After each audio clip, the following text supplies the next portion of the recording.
Hello everyone, welcome back to the channel, or if you're new here, I am Silver Shepherd and I talk about anything and everything gold and silver related. And in today's video, we are talking about exactly how I would start stacking silver in 2025 with just $1,000. And even at these higher prices, you can actually get into it, you can get started, and there's no better time than the present. So we'll talk about what I'd buy, what I would avoid, and how I would think about stacking even when it gets so expensive. So without any further ado, let's get straight into the video. Okay, so to start off, let's talk about the game plan. Here is how I would divide, $1,000 budget in a $50 silver world. So I would do 60% or about $600 into low premium silver, generic rounds or bars. 25% or $250 into government backed silver coins, and then 15% into junk silver collectibles or like semi-numismatic pieces, just to keep everything fun. If you are into that, that is more of an optional thing.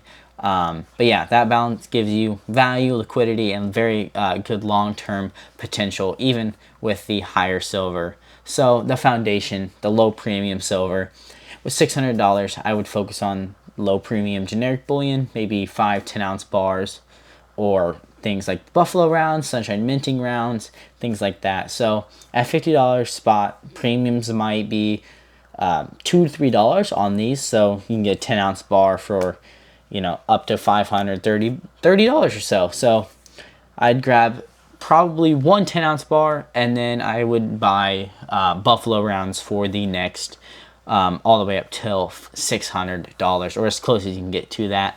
Stick to trusted names like SI or Sunshine Minting or Germania.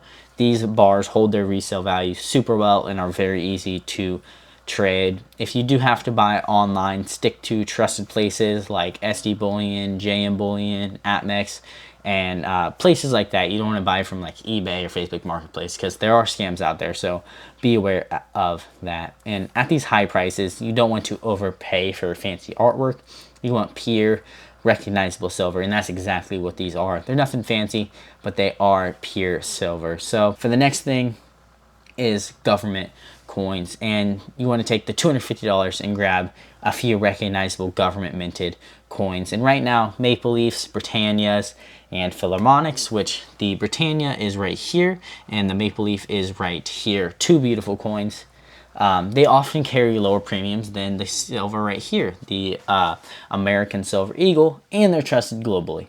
But don't get me wrong, if you want American Silver Eagles, absolutely get them. They're so easy to sell and very easy to buy. They're honestly amazing coins, but they are more expensive than these other three, and these ones are also just as trusted and just as good of coins. But you might only be able to pick up 4 to 5 total of these government coins. But these are, your liquid assets of the stack, the easiest to sell, the most recognizable.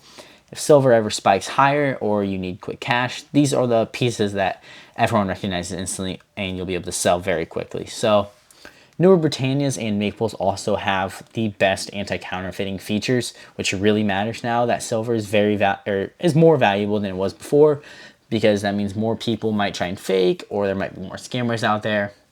So these two coins right here have some of the best features. So always keep that in mind whenever you're going to buy silver coins. They can be faked, so try and get ones that have very good protection for that. So the optional 15% for collectibles and semi-numismatics, these is just for keeping stacking fun.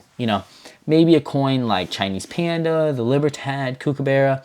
These are super high premium coins. They're still government backed, but super high premium, with the Chinese Panda obviously being China, Libertad being Mexico. At $50 silver, the premiums on these are steep, but they give your stack a good amount of character. Plus, if silver stays elevated or mints reduce mintages, these coins can hold collector value even if the spot price dips later. So, it's not about chasing rare coins. It's about owning something that keeps you motivated to keep stacking if you like coins like these. Or you can get the junk silver that you see surrounding these coins. And those are also very fun, because they're part of history. You can touch them and hold them and not really have to worry about it. Whereas these three coins that you see in the center, sometimes you have to worry and be careful about touching them. So those coins very cool for, collectability and stuff like that, but not a part of your essential stack. So now let's talk about, what I would not do and what I would avoid when silver is super expensive. And the first thing is to avoid panic buying. Don't let FOMO drive your decisions. The worst time to buy silver is when you're scared of missing out, because then you'll make rash decisions. So avoid that. The second thing is don't go all in at once. Even if you have $1,000, don't consider spending it all at once. Consider splitting it up. Maybe $500 now, $500 later. That way, if silver ever corrects to maybe $40 or $45, your average can come down. It's always best to dollar cost average your way. However, if you must spend $1,000 at one time, that is not the worst thing ever, because you're still, making an investment. So number 3 is to skip overpriced collectibles. Some mints crank out limited edition hype pieces during bull markets or special times of the season, so be careful. Those often lose value very quickly once the excitement fades. And the fourth thing is to avoid, sketchy dealers or high fees. So online, whenever you pay, you have the option for check, ACH transfer, or wire. Those are the cheapest options. Avoid paying with debit or credit card, because the fees on that are very high, and the shipping also is very high. So that all goes back to the total cost of your stack, which we want to keep as low as humanly possible. So stick to coin shops, local coin shops that is, or ACH, wire, or check, and avoid Facebook and eBay, because that's where the most scammers are and where the most things can be faked, and we want real silver that we can actually sell down the road. So realistically, what can we expect? And at $50 per ounce, your $1,000 stack will be pretty small, maybe 16 ounces total, but that is okay, because remember, this isn't about a race to collect pounds of metal or ounces of metal. Even a few ounces can protect your savings. What matters is discipline, buying smart, avoiding, all the hype, and keeping your focus on long-term preservation and not just super quick flips. And if silver ever does drop back to 30s, that's great. That means you can stack more at a better price. You just look at it as a discount. Before you buy anything, you need to decide why you're getting into this. And if you're stacking as a hedge against inflation or currency weakness, that is perfect.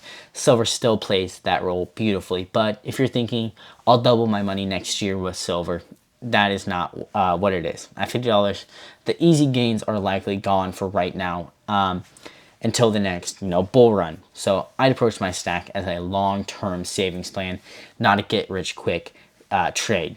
Precious metals have never been that. They've always been the wealth preservation to hold their value and not shoot up. And if you want something that'll shoot up overnight, get into crypto or something like that. But be wary that it can come down just as fast as it goes up. So these are, just a very good baseline to have to protect yourself, to protect your wealth. So here's exactly what I would build with $1,000 with silver at $50. I would do one 10-ounce bar from a major mint like Sunshine Minting. I think they have the best design, so I would definitely do Sunshine Minting, and that would be about 510.